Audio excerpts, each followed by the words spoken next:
Bonjour et bienvenue en compagnie du service français de Radio Taïwan International. Nous vous proposons tout de suite l'émission On en parle à Taïwan.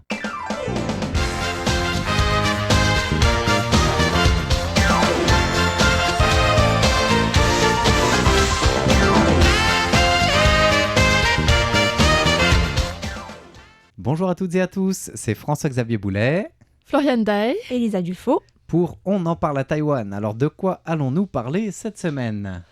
eh bien, pour moi, j'avais envie de parler des lois autour de l'avortement à Taïwan. D'une part, parce que avant-hier, c'était la journée du 8 mars, donc c'est l'occasion de parler des droits des femmes et des droits autour de la reproduction. Et d'autre part, parce que l'avortement vient d'être constitutionnalisé en France. Donc voilà. D'accord. Et moi, dans un tout autre sujet, je vous parlerai d'une autre journée mondiale, non pas des droits des femmes, mais de la lutte contre l'obésité. Ça avait lieu le 4 mars dernier. Ce sera l'occasion de faire un bilan sur la situation actuelle à Taïwan. Voilà, et moi je vous parlerai culture et plus particulièrement architecture à Tainan. Et ce sera aussi l'occasion de parler de manière plus générale du tourisme culturel dans la ville de Tainan, puisque cette année on célèbre le 400e anniversaire de cette ville. Alors, on va commencer par la journée des droits des femmes qui avait lieu le 8 mars dernier et qui reste d'actualité. C'est vrai qu'à Taïwan, on en parle relativement peu, mais aujourd'hui, j'avais envie de me focaliser sur les lois autour de l'avortement. Alors, il faut savoir que... D'abord, je voulais vous demander, depuis quand est-ce que vous pensez que Est-ce que vous pensez que l'avortement est légal ou non d'abord à Taïwan ? Moi maintenant je le sais, alors je ne vais pas spoiler. Je laisse fixe. Je ne vais pas spoiler. Eh bien, moi, je vais m'avancer en disant qu'il n'est pas légalisé. En tout cas, qu'il n'est pas constitutionnalisé. Là, je ne m'avance pas. Constitutionnalisé, bien sûr que non. non. La France est le premier pays au monde à le faire. Ça prend pas des risques. Non, donc pas constitutionnalisé, bien évidemment, mais protégé par la loi, allez, les 4 premières semaines de grossesse. Alors, c'est effectivement autorisé sous certaines conditions. C'est pas les 4 premières semaines de grossesse. En France, donc, ce sont 14 semaines. Mm-hmm. À Taïwan, c'est généralement accessible jusqu'à la 24e semaine de grossesse, mais que dans certaines conditions. D'accord, qui sont... Alors, c'est une loi qui a été passée à Taïwan en 1985, donc 10 ans après la France. Et c'est une loi qui est passée avec des arguments eugénistes et conservateurs, donc ça reste des conditions qui sont très souvent centrées sur, en cas de maladie génétique par exemple, D'accord. que ce soit pour les géniteurs ou bien pour un parent jusqu'au 4e degré. Si la grossesse ou l'accouchement peuvent mettre en danger ou être préjudiciables à la santé physique et mentale de l'intéressé.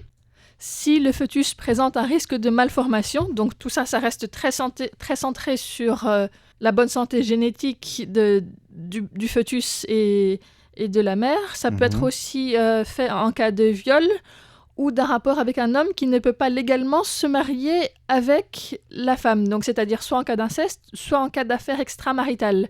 Là, ça reste autorisé d'avorter. Et la dernière condition, c'est celle qui est maintenant la plus souvent utilisée, c'est si la grossesse ou l'accouchement est susceptible d'affecter la santé mentale ou la vie familiale de la personne.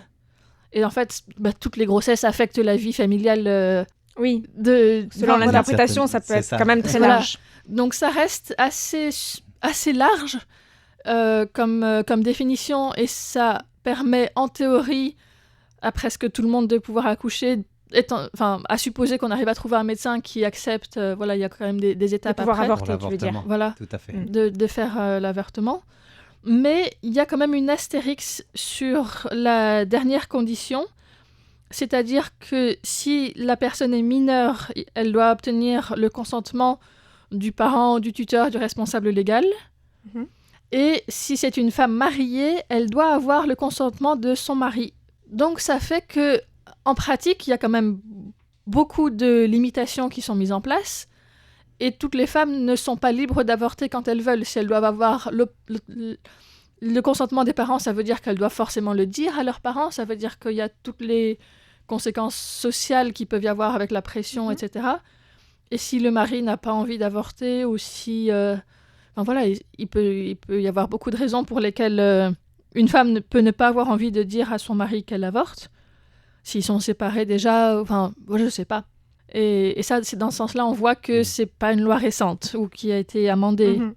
C'est-à-dire récemment. qu'elle reste traditionnelle au sens de l'avortement est vu comme, j'allais pas dire un échec, mais comme un dernier recours d'une grossesse qui peut pas se passer comme il faudrait, entre guillemets, quoi. C'est ça, pour protéger la norme de comment doit se passer une naissance, c'est-à-dire... Mais depuis 1985, ça n'a pas été revu, les termes, du coup? Alors, si la loi a été amendée une fois pour la dernière fois en 2009, donc ça c'est la loi telle qu'elle est maintenant, D'accord. et depuis mars 2022, donc il y a déjà 2 ans, il y a une proposition d'amendement qui est dans les tuyaux, qui modifierait d'une part le nom de la loi, c'est-à-dire que pour l'instant elle s'appelle la loi sur la santé génétique, ce serait pour l'appeler la loi sur la santé reproductive. Mhm. Et ça enlèverait l'alinéa qui oblige les femmes mariées à avoir l'autorisation de leur mari pour avorter. D'accord. Et Donc- ça n'a pas encore été soumis au Parlement? Non. Ok. Donc là, on voit un manque de... Ou alors ça n'a pas encore été débattu Enfin, oui, en tout cas, Mm. c'est pas fini. Donc, c'est un processus et le Parlement n'a pas l'air très pressé de faire passer cette loi, au moins. Mhm. En France, les mineurs, par exemple, elles doivent être accompagnées d'un adulte, mais pas forcément de leurs parents pour pouvoir avorter. Donc ça, c'est aussi une... N'importe quel adulte, ça peut ne pas être un tuteur légal. Exactement, Ok. ouais. Mm. Donc ça permet de protéger les jeunes qui risqueraient peut-être de se faire exclure de leur famille, mettre à la rue, Mhm. si leurs parents la prenaient dans des familles qui sont plus rigides à ce niveau-là, disons. D'accord. Et cette situation fait que beaucoup de personnes vont avorter en cachette en dehors d'un hôpital sans passer par la voie légale. Mhm. Puisqu'il faut savoir que le médicament abortif mifepristone, qui s'appelle aussi RU 486 et qui agit dans les 7 premières semaines de grossesse, est légal et facilement accessible à Taïwan. Donc ça permet aux personnes d'avorter chez elles, mais ça doit rester quand même en cachette parce que l'avortement illégal reste criminalisé. D'accord. Donc, Même avec ce médicament qui n'est pas illégal. c'est ça. Et donc, une femme qui avorte illégalement peut être emprisonnée jusqu'à 6 mois. La personne qui réalise l'avortement jusqu'à 2 ans. Et 7 si c'est fait sans le consentement de la femme enceinte.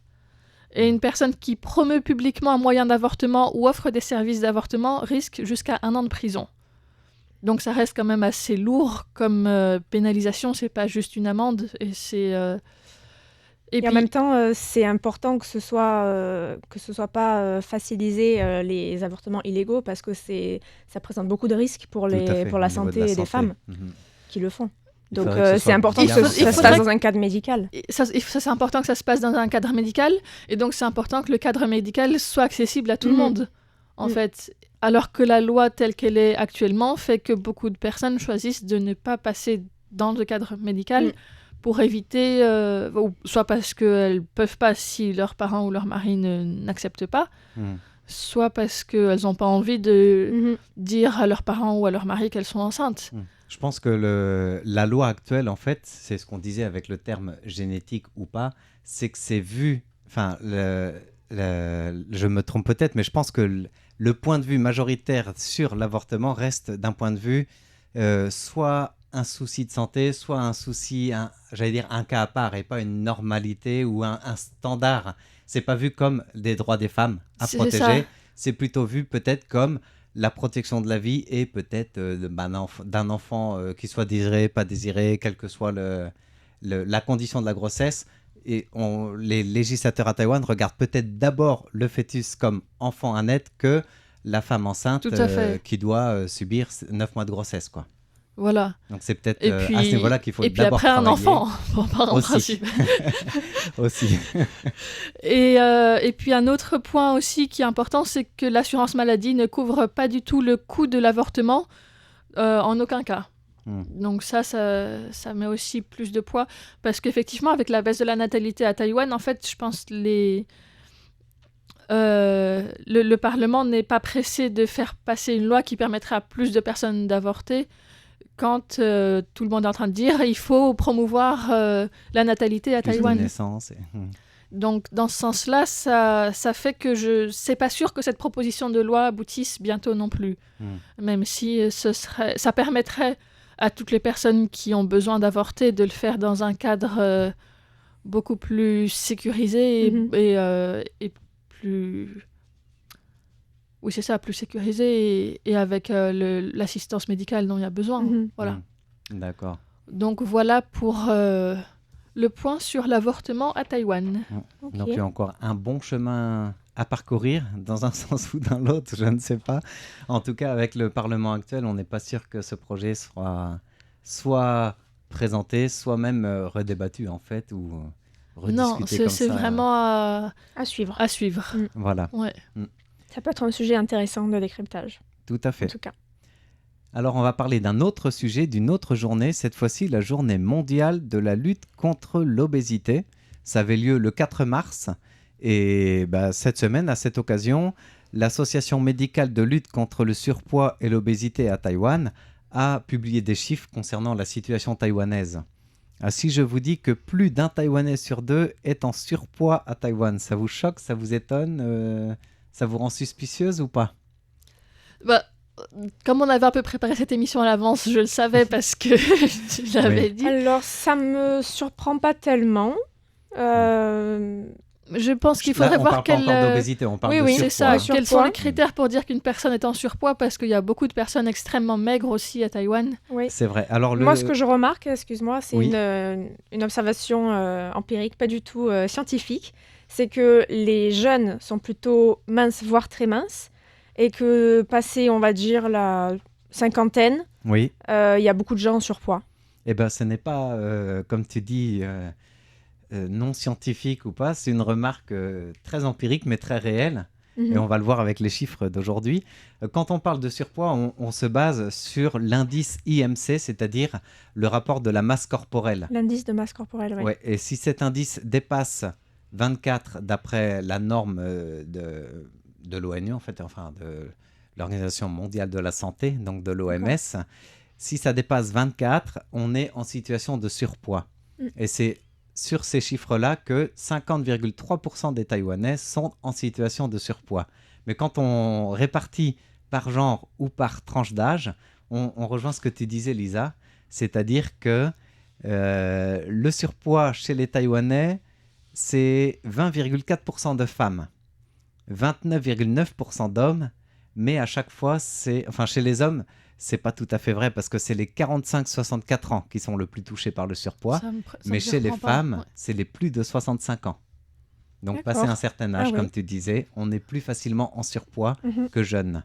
Mais le problème de surpoids ou d'obésité touche de plus en plus de jeunes et c'est ce qui alarme l'Association médicale de lutte contre le surpoids et l'obésité à Taïwan, puisque le taux d'obésité a augmenté de 4,1% en un an et ces 3-4 dernières années, il augmente de plus de 4% chez la population adulte et il dépasse même les 5% d'augmentation annuelle chez les enfants et adolescents. Et malheureusement, cette courbe, elle n'est pas proprement taïwanaise, elle est mondiale. D'ailleurs, la revue médicale internationale Lancet a publié pour les chiffres de cette année, a publié cette année pour les chiffres de 2023, qu'il y a plus d'1 milliard de terriens dont nous faisons partie qui souffrent d'obésité. Alors là, ce n'est pas du surpoids, c'est vraiment de l'obésité.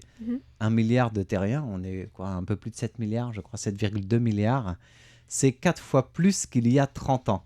Donc ça augmente en flèche en fait.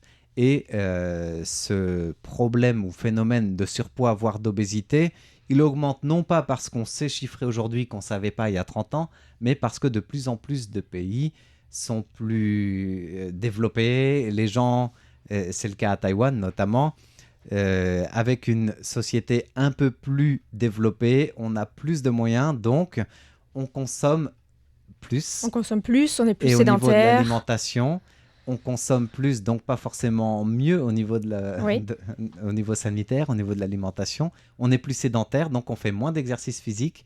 On va consommer plus en nourriture, à peu près des apparts en fait. Comment on appelle ça tous les des encas à côté, voilà. Et encore, je trouve que les Taïwanais font pas mal de sport.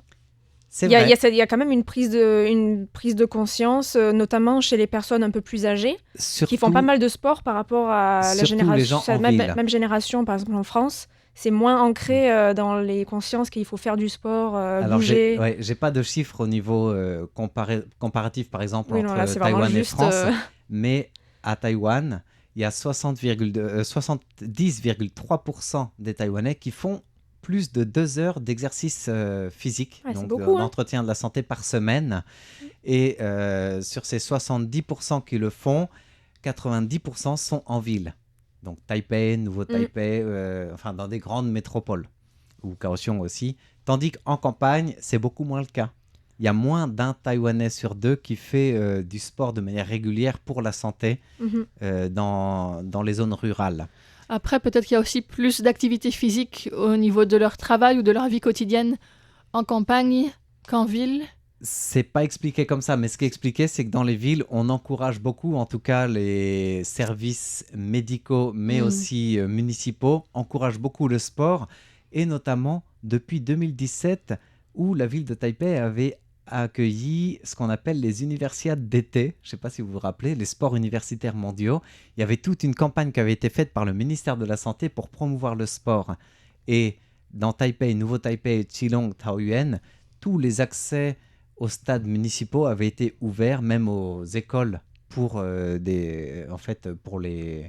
dans chaque quartier, il y avait plusieurs lieux qui étaient ouverts comme ça pour les campus, donc que ce soit des piscines, que ce soit des terrains de sport, tout était ouvert au public tant que c'était un campus public et gratuit pour que les gens puissent y accéder et faire du sport, parce que c'était encourager le sport pour la santé à ce niveau-là. Et ça a beaucoup contribué.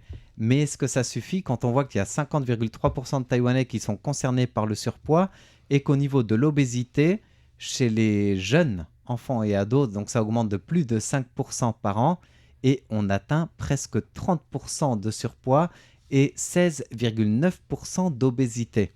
Donc ça, c'est pour les chiffres qui ressortent des examens médicaux qui sont faits pour les scolariser en fait. Après, donc en milieu scolaire, chaque année, il y a vraiment un bilan de santé qui est fait et c'est ce qui ressort. Donc un peu plus de 16% de cas d'obésité chez les jeunes Taïwanais aujourd'hui. C'est du jamais vu parce qu'on était en deçà de 5% en 1996, donc il y a 30 ans. Mais les enfants sont beaucoup plus sur des écrans maintenant. Les petits Exactement. Taïwanais C'est font pas évident. beaucoup sortent pas beaucoup pour jouer dehors. Tout à fait. Et ça, Ils ont ça beaucoup joue. de pression scolaire aussi. Donc, Oui, c'est ça. Ils passent leur journée, leur semaine Voilà. à travailler. Ils sont hyper donc Alors c'est sédentaires. attention, la pression Beaucoup de scolaire, sédentarité. elle existait aussi il y a 30 ans, elle était même plus forte visiblement qu'en ce moment où on généralise la scolarité, où l'accès normalement au collège et au lycée est moins sur concours et sur notes que ça l'était il y a 30 ans. Mais ce qui change beaucoup, en effet, c'est le tout connecté, les écrans, les téléphones, qui font que si tu veux sortir de la pression scolaire et de tes cours, tu vas plus faire un match de basket avec tes copains, tu vas plus sortir avec tes copines. Non, ce que tu fais, tu vas jouer en ligne. En 1996, on mettait pas les enfants de 4 ans devant YouTube. Hein. Non, Donc, mais on les mettait encore en pushiban. Ou plutôt déjà. Voilà. En tout cas, Lin Yuan, décidément, qui est le président de cette association médicale de lutte contre le surpoids, alerte les Taïwanais sur le fait que, en dehors de l'école, il faut vraiment sortir, prendre un bol de nature, d'air frais, faire du sport, se défouler, ne serait-ce que courir ou même marcher. C'est ce qui fait marcher le mieux les neurones et c'est ce qui fait baisser aussi tout ce qui a été accumulé en cochonnerie en fait. Donc il ne faut pas trop manger non plus. il y a aussi le grignotage. Le grignotage, c'est vraiment c'est vraiment très ancré dans la culture taïwanaise. On mange à toute heure du jour et de la nuit. Et cela, c'est les boissons. Marchés de nuit, les boissons. Parce que les boissons sont hyper très sucrées. sucrées à Taïwan. Ouais. C'est le deuxième pays où les boissons sont le plus sucrées. Et il y a vraiment cette culture d'aller prendre sa boisson à emporter, des gens qui font ça tous les jours. Voilà. Avant, on le faisait de temps en temps, Ouais. peut-être quand on sortait avec des amis, des camarades de classe. Mais on sortait encore une fois, on allait peut-être faire un cinéma, on allait marcher, Ça reste faire occasionnel. du sport. Ça restait occasionnel. Aujourd'hui, c'est quasiment tous les jours. Les gens vont prendre leur boisson, vont continuer ces habitudes, mais devant leur écran, en se sédentarisant sans faire de sport. Et on arrive à 16,7% d'obésité chez la population féminine et 24,9% chez les hommes. Voilà, donc même si ce sont un certain âge qui sont le plus touchés, encore une fois, les 45-64 ans chez les hommes et les plus de 65 ans chez les femmes, la situation est alarmante chez les enfants, surtout que ça augmente énormément. Alors, à titre comparatif, En France, c'est 17% de la population qui est en situation d'obésité. Ça me paraissait énorme quand j'ai vu ces chiffres. Et au niveau du surpoids, c'est kiff-kiff avec Taïwan. C'est 50,1%. D'accord. Et en plus, si je peux ajouter ça peut-être, dans une culture taïwanaise où être en surpoids, c'est... Bon, je sais que c'est... Même en France, c'est pas bien vu non plus, mais il y a vraiment... t'es jugé, quoi. Quand t'es même en léger surpoids, ça y est, on va te dire... tu vas te prendre des commentaires comme quoi t'es gros dans la face tous les jours par n'importe qui dans la rue que tu rencontres qui va se permettre de te le dire. Et ça me permet de conclure. Et je pense que ça doit vraiment pas être facile. C'est vrai. Rien que moi, sans être en surpoids, je me prends toujours des commentaires comme ça. Alors j'imagine pas les gens qui sont en surpoids. Oui, c'est ça. Que tu sois plus mince ou plus enveloppé, on va dire, tu te prends des commentaires tout le temps. Soit t'es malade, soit t'es gros, quoi. Mais t'es jamais dans la norme. Non. C'est vrai. C'est quand terrible, t'es gamin, et c'est ce que disait Lin Wan-Yuan, qui est le président de l'association de lutte contre l'obésité à Taïwan, il dit attention, parce que quand on est enfant à Taïwan, il suffit qu'on soit un peu enveloppé ou un peu plus fort que la moyenne. On se dit, oh, c'est pas grave, ni prang doudou, voilà, c'est les expressions qui donnent. Il y a plein de surnoms. T'es en bonne santé. De toute façon, gros enfant égale pas gros. Il dit, attention, ça c'est des faux clichés parce que plus de... Alors j'avais les chiffres, j'ai oublié, mais je crois que 60,3% des enfants qui, avant l'adolescence, sont déjà en surpoids, continuent d'être en surpoids, voire développer des symptômes d'obésité en grandissant. Donc, c'est pas parce qu'on pense qu'en étant enfant, c'est normal d'être un peu gros. Au contraire, c'est signe de bonne santé qu'il faut les encourager, loin de là. Voilà. Et ça, Taïwan, ça fait partie des clichés, comme tu disais aussi. Et ça, c'est vrai pour les enfants, mais même en extrapolant plus loin, pour les animaux aussi. Il y a beaucoup d'animaux de compagnie qui sont extrêmement nourris, qui sont en surpoids. Il y avait une vidéo qui était passée il y a plusieurs mois déjà, peut-être un an, sur le concours du plus gros chat. Ah oui, c'est vrai, c'est une vidéo que tu avais faite. Oui. Qui a été très consultée sur notre site. À ma grande surprise, c'était pas ce qui me semblait le plus pertinent, mais ils font un concours pour voir quel chat est le plus gros. Il y a un prix, donc on récompense les animaux qui sont surnourris et sont malades, en état d'obésité. Et ça m'avait semblé aberrant. Voilà. Et puis après, comme chacun sait, lutter contre l'obésité, c'est aussi lutter pour la santé, puisque être en surpoids, c'est être ouvert, entre guillemets, être plus propice à des maladies, que ce soit le diabète, l'hypertension. Il y a beaucoup plus de risques de développer ces maladies cardiovasculaires aussi. Et donc, il y a vraiment de quoi s'alarmer dans certaines situations, en effet. Voilà. D'accord. Pour changer un petit peu d'atmosphère, Lisa, tu nous emmènes... Voilà, on va se détendre un peu. Alors, on va lâcher du lest. on va faire du sport en marchant dans la ville, en arpentant les ruelles de Tainan. Voilà, je voulais revenir sur un bâtiment de la période japonaise qui a récemment été rénové à Tainan et dont j'ai appris l'existence par un article de CNA le mois dernier. Il s'agit du Gofuku Shoten, ou magasin des 5 bénédictions ou des 5 bonheurs, qui a fini d'être rénové à la mi-janvier après 6 ans de travaux, puisque ce projet a débuté en 2018. Alors, c'est un immeuble qui est situé dans le centre-ville de Tainan, dans l'arrondissement centre-ouest. C'est un immeuble de style japonais et d'inspiration baroque, comme on en trouve aussi d'autres à Tainan, mais aussi à Taipei, dans d'autres villes taïwanaises. Et ce genre d'immeubles sont typiques de l'effervescence commerçante qu'il y avait à Taïwan au début du XXe siècle, pendant la période japonaise. Oui. Je ne sais pas si vous voyez, ce sont des genres de bâtiments gris. Il y en a pas mal aussi à Diroitier, donc la ville très commerçante au moment du Nouvel An lunaire à Taipei. Donc par exemple, dans le centre-ville de Tainan, on peut aussi trouver des anciens grands magasins datant de la même période, comme par exemple le Hayashi Department Store, qui est un grand magasin à Tainan où on peut monter sur le toit et il y a un petit temple Shinto qui date de la période japonaise. Donc c'est vraiment un lieu très insolite à visiter à Tainan. Ou encore à Taipei, il y a le Kikumoto Department Store, un autre grand magasin dont le propriétaire était japonais. D'accord. Voilà, donc le Gofuku Shoten, lui, a été établi par un Taïwanais, né en 1891, un certain Yang Tiansu, en 1914 et c'est important de le préciser parce que c'était le premier grand magasin à Taïwan dont le patron était un Taïwanais et non pas un Japonais. Mais l'immeuble actuel, lui, date plutôt de 1928-1930 lorsque le magasin a déménagé dans ce qui s'appelait à l'époque la rue Ginza et qui porte aujourd'hui le nom de rue Zhongzheng, donc en référence à Chiang Kai-shek.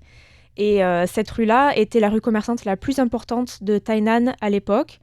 Et ce Taïwanais, Yang Tiansu, était un célèbre marchand qui avait fait fortune en important des produits européens et américains depuis la ville japonaise de Nagasaki.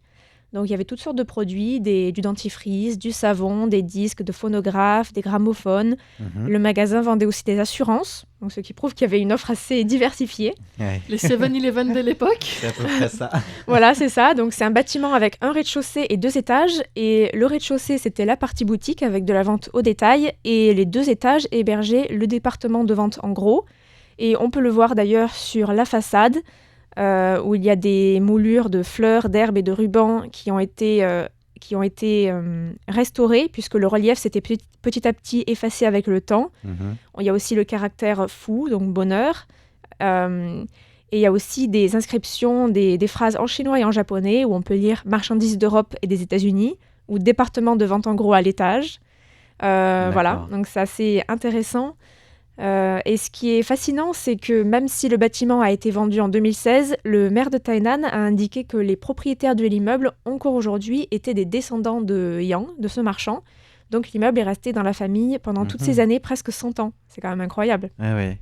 Et les propriétaires actuels ont d'abord loué les lieux pendant un certain temps, puis l'ont récupéré pour le rénover, grâce à un programme de subvention de la ville de Tainan qui vise à encourager la rénovation de maisons et de quartiers historiques dans la ville. D'accord. Et ce projet de rénovation du Gofukushoten a coûté environ 31 millions de dollars taïwanais, environ 900 000 euros, dont 19 millions 550 000 euros ont été financés par le secteur public sur une période de 4 ans. Donc c'est quand même une subvention conséquente. Oui, et du coup, le gouvernement municipal, il a son mot à dire sur le développement de ce bâtiment après la rénovation ou... Alors ça, je sais pas, mais en tout cas, les propriétaires cherchent des locataires qui puissent aider à entretenir le bâtiment. D'accord. Alors j'imagine que ça peut être des gens pour habiter, mais j'imagine plus idéalement des commerces pour pouvoir s'installer et faire des commerces qui soient un petit peu... qui aient une valeur touristique pour le quartier. Et alors, j'ai déjà parlé des sortes de moulures qui ont été refaites. Il y a aussi les éclairages qui ont été remplacés. Il y a aussi eu des réparations dans les endroits endommagés par l'humidité et les termites. Et une réparation du sol qui n'était pas totalement plat. Et enfin, la poutre maîtresse du bâtiment a été décorée avec un symbole taoïste, des bagua ou 8 trigrammes. D'accord. Donc si vous allez à Tainan bientôt, n'hésitez pas à aller voir ce bel immeuble refait à neuf et à vadrouiller dans cet arrondissement qui correspond en fait à l'ancienne capitale de Tainan, comme elle a été pendant 200 ans. Et il y a plein d'endroits à visiter dans ce quartier-là. Et il est d'autant plus intéressant de s'y balader cette année puisque la ville célèbre ses 400 ans. Et pour cette raison, il y a de nombreux événements qui sont organisés à Tainan cette année. Et on conclut cette émission avec le générique du 400e anniversaire de la ville de Tainan. Voilà, bye bye. Au revoir.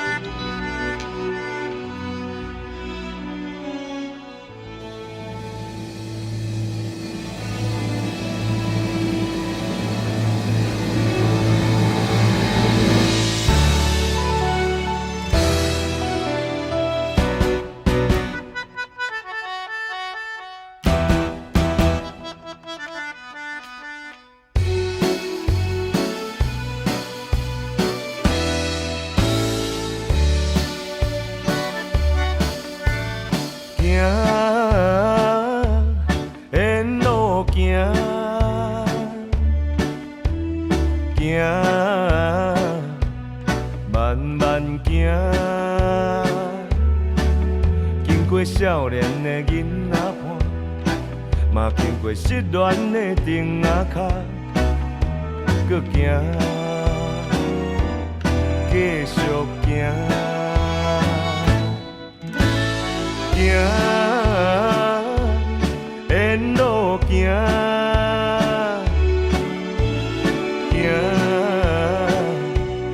若试歌。